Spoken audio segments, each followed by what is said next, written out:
بسم اللہ الرحمن الرحیم۔ السلام علیکم۔ مکہ مکرمہ فتح ہو چکا ہے۔ اللہ کے رسول صلی اللہ علیہ وآلہ وسلم ابھی مکہ مکرمہ میں ہی مقیم ہیں۔ مکہ مکرمہ کے 3 بڑے چودھری ابو سفیان بن حرب، عتاب بن اسید اموی اور حارث بن ہشام کعبہ کے صحن میں بیٹھے ہوئے ہیں۔ اللہ کے رسول صلی اللہ علیہ وآلہ وسلم نے حضرت بلال رضی اللہ تعالی عنہ کو حکم دیا کہ وہ اذان دیں۔ حضرت بلال رضی اللہ تعالی عنہ نے اپنی خوبصورت اور بلند آواز میں کعبہ کی چھت پر چڑھ کر اذان دینا شروع کی۔ ان کی آواز سے حرم مکی گونج رہا ہے۔ عتاب اپنے ساتھیوں سے کہہ رہا ہے کہ اچھا ہوا میرا باپ اسید یہ اذان سننے سے پہلے ہی وفات پا چکا ہے، ورنہ اسے ایک ناگوار آواز سننا پڑتی۔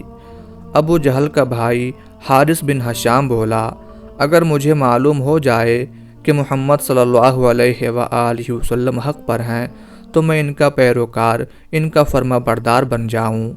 ابو سفیان بن حرب کہنے لگا، واللہ میں کچھ نہیں کہوں گا، کیونکہ اگر میں بولوں گا تو اس نے بیت اللہ کے صحن میں پڑی ہوئی کنکریوں کی طرف اشارہ کر کے کہا، یہ کنکریاں بھی میرے بارے میں خبر دے دیں گی۔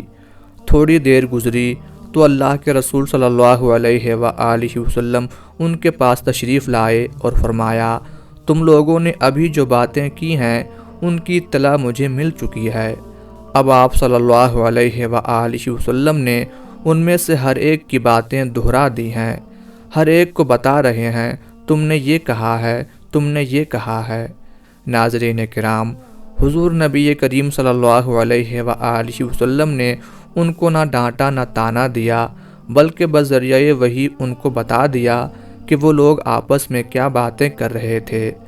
حارث بن ہشام اور عتاب بن اسید بول اٹھے، ہم شہادت دیتے ہیں کہ آپ اللہ کے سچے رسول ہیں۔ اللہ کی قسم کوئی اور شخص ہمارے پاس نہیں تھا، ہم تینوں ہی تو بیٹھے آپس میں گفتگو کر رہے تھے۔ کوئی اور شخص ہمارے پاس بیٹھا ہوتا تو ہم کہتے کہ اس نے آپ کو ہمارے خیالات سے آگاہ کیا ہے۔ یہ یقیناً نبوت ہے کہ بذریعہ وحی آپ کو اطلاع ہو گئی۔ ان پر اللہ کے رسول صلی اللہ علیہ وآلہ وسلم کے کرم کا، آپ کے اعلیٰ اخلاق کا یہ اثر ہوتا ہے کہ وہ سچے مسلمان بنتے ہیں۔ اسی عتاب بن اسید رضی اللہ تعالی عنہ کو یہ اعزاز ملتا ہے کہ انہیں مکہ مکرمہ کا گورنر مقرر کیا جاتا ہے۔ وہ ارتداد کے زمانے میں نہ صرف ثابت قدم رہے بلکہ اہل مکہ مکرمہ کو بھی ادھر ادھر بھٹکنے نہ دیا، اور اس کامیابی سے اپنے ذمہ داریوں کو پورا کیا کہ وہ اپنی زندگی کے آخری وقت تک مکہ مکرمہ کے گورنر رہے۔ جہاں تک حضرت حارث بن ہشام مخزومی رضی اللہ تعالی عنہ کا تعلق ہے تو وہ یرموک کی جنگ میں پیاسے جام شہادت نوش کرتے ہیں۔ حضرت ابو سفیان بن حرب رضی اللہ تعالی عنہ نے اسلام لانے کے بعد اسلام کی جو خدمت کی وہ کسی سے پوشیدہ نہیں۔ انہوں نے اسلام کی خاطر اپنی دونوں آنکھیں قربان کر دیں۔ طائف کے محاصرے کے دوران میں ان کی ایک آنکھ چلی گئی، جبکہ جنگ یرموک میں دوسری آنکھ کی بینائی بھی جاتی رہی۔ یاد رہے، نبی کریم صلی اللہ علیہ وآلہ وسلم کے پردادا ہاشم اور ابو سفیان رضی اللہ تعالی عنہ کے پردادا عبد شمس سگے بھائی تھے۔ غزوہ حنین فتح مکہ مکرمہ کے فوراً بعد ہوا۔ نبی کریم صلی اللہ علیہ وآلہ وسلم نے حنین کے میدان میں تاریخی فتح حاصل کی اور طائف کی جانب روانہ ہوئے۔ غزوہ طائف کے بعد آپ صلی اللہ علیہ وآلہ وسلم اپنی اونٹنی پر سوار حنین کی طرف واپس تشریف لا رہے تھے۔ حضرت ابو رحم غفاری کی اونٹنی نبی کریم صلی اللہ علیہ وآلہ وسلم کی اونٹنی کے ساتھ ساتھ چل رہی تھی۔ یہ اونٹنی بڑی طاقتور اور تیز تھی۔ اللہ کے رسول صلی اللہ علیہ وآلہ وسلم ان سے باتیں بھی کر رہے تھے جو ان کے لیے بڑی عزت اور شرف کی بات تھی۔ ادھر ان کی اونٹنی ان کے قابو میں نہ آ رہی تھی۔ انہیں ڈر تھا کہیں یہ اللہ کے رسول صلی اللہ علیہ وآلہ وسلم کی اونٹنی سے ٹکرا نہ جائے۔ وہ اسے ایک طرف رکھنے کی کوشش کر رہے تھے، وہ مسلسل اس کی مہار کو کھینچ کر رکھے ہوئے تھے، مگر اونٹنی ان کے قابو سے باہر تھی۔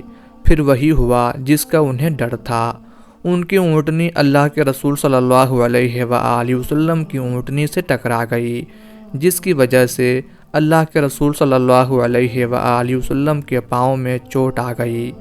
ابو روحم کہتے ہیں کہ اللہ کے رسول صلی اللہ علیہ وآلہ وسلم کے ہاتھ میں چھڑی تھی۔ آپ نے میرے پاؤں پر چھڑی سے ہلکا سا مارا اور فرمایا، تم نے مجھے تکلیف دی ہے۔ ابو روحم بن ابی حضرت کہتے ہیں، میری کیفیت یہ تھی کہ مارے شرم اور خوف کے اپنا چہرہ چھپا رہا تھا۔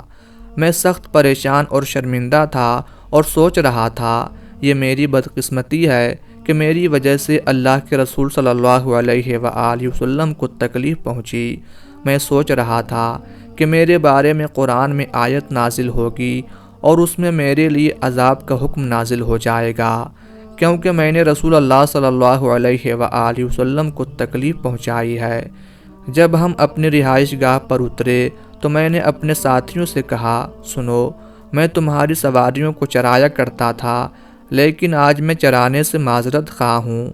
میں گھر سے چلا گیا۔